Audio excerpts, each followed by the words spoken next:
Hai Bolly Lovers, bertemu lagi dengan Agustina Channel.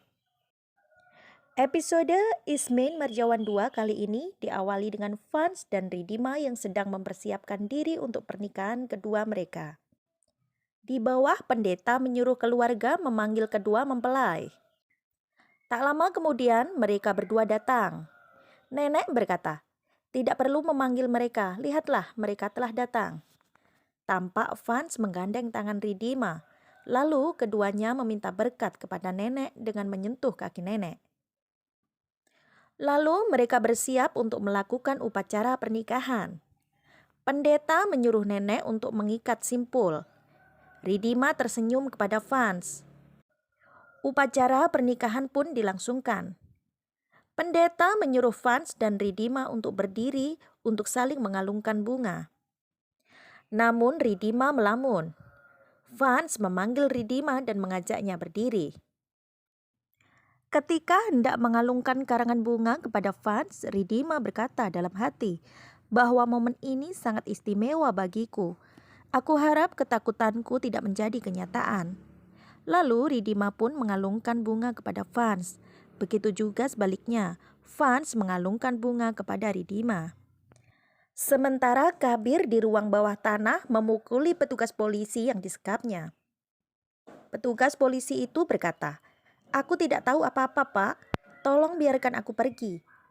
Kabir berkata, "Baik, aku akan memberimu kesempatan untuk pergi dari sini. Namun kau harus membantuku. Aku ingin memutuskan hubungan Fans dan Ridima. Oleh karena itu, aku akan memaksamu untuk mengatakan apa yang dilakukan Fans hingga dia berada di tahanan anak selama 4 tahun. Jika kau tidak mau mengatakan apapun, maka kau akan membuat Ridima dan Fans bahagia. Dan aku akan sangat sedih. Saat aku menderita, aku akan melewati batasanku." Sedang di dalam rumah, kedua mempelai sedang melaksanakan ritual mengelilingi api suci. Kabir sangat marah dan berkata, "Pernikahan harus dibatalkan. Kalau tidak, Fans akan menang. Aku akan merebut cinta Ridima." Kabir berkata kepada petugas polisi itu, "Katakan yang sebenarnya, lalu aku akan membebaskanmu." Petugas polisi itu berkata, "Pak, tolong mengertilah, jika aku memberitahumu, maka aku dan keluargaku dalam bahaya." Kabir sangat marah dan menodongkan pisau kepadanya. Jika dalam hitungan 1 sampai 10 dia tidak mengatakan apa-apa, maka Kabir akan memotong jarinya satu persatu. Dan Kabir pun memulai hitungannya. Dalam hitungan yang terakhir, petugas polisi itu akhirnya mau mengatakan bahwa Fans berada di lapas anak karena telah menghabisi pasangan yang sudah menikah. Dia masih di bawah umur saat itu. Oleh karena itu, Fans ada di lapas anak selama 4 tahun. Selebihnya, petugas polisi itu berkata bahwa dia tidak tahu apa-apa.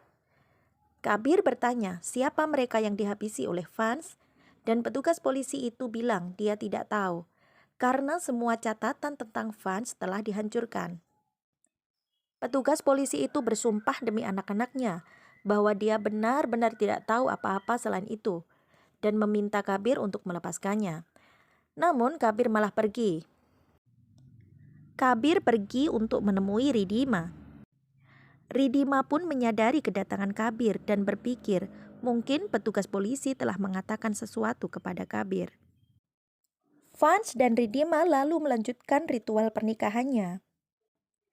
Kabir menuliskan bahwa Fans telah menghabisi pasangan suami istri. Ridima melihatnya. Ridima lalu berpikir bahwa mungkinkah pasangan yang dihabisi oleh Fans adalah orang tuanya. Fans memasangkan mangalsutra kepada Ridima. Dan saat itu perasaan Ridima semakin tak menentu, memikirkan tentang pasangan yang dihabisi oleh Fans. Ridima berharap itu tidak benar. Tidak mungkin Fans menghabisi orang tuanya. Ridima juga berpikir, tapi jika itu benar, apakah dia telah menikah dengan orang yang menghabisi orang tuanya? Ridima semakin gelisah dan ketakutan. Sedangkan Kabir dengan segala kelicikannya akan berusaha memisahkan Fans dan Ridima. Tidak peduli apa kesalahan Fans di masa lalu dia akan memasukkan cerita orang tua Ridima ke dalam cerita Vance. Pernikahan Ridima dan Vance sudah selesai.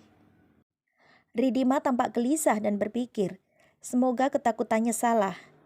Dia berharap Vance bukanlah pembunuh orang tuanya. Lalu kemudian mereka berdua akan meminta berkat kepada nenek. Tapi Ridima tampak melamun hingga tali simpul pernikahan hampir lepas. Kemudian Vance langsung menyelamatkannya. Nenek berkata, "Pertanda buruk baru saja dihindari. Apa yang kau pikirkan, Ridima?" Ridima berpikir, tali simpulnya lepas. Apakah itu pertanda dari dewa? Vance telah menghabisi orang tuaku, tapi tidak mungkin Vance menghabisi kedua orang tuaku. Vance berpikir bahwa ada yang mengganggu pikiran Ridima. Ridima tampak ketakutan. Vance dan Ridima lalu meminta berkat nenek. Vance kemudian menoleh dan memberi isyarat kepada Anggrek. Dan Anggrek pun pergi seolah akan melaksanakan perintah dari Vance. Sementara Kabir terus saja menginterogasi petugas polisi yang disekapnya. Kabir berkata, apakah orang yang dihabisi Vance mempunyai anak perempuan? Dan petugas polisi itu berkata bahwa mereka tidak mempunyai anak perempuan. Lalu Kabir memaksa petugas polisi itu untuk mengikuti perintahnya. Sampai di sini dulu ya Polly Lovers untuk episode kali ini. Kita berjumpa lagi untuk episode selanjutnya. Terima kasih.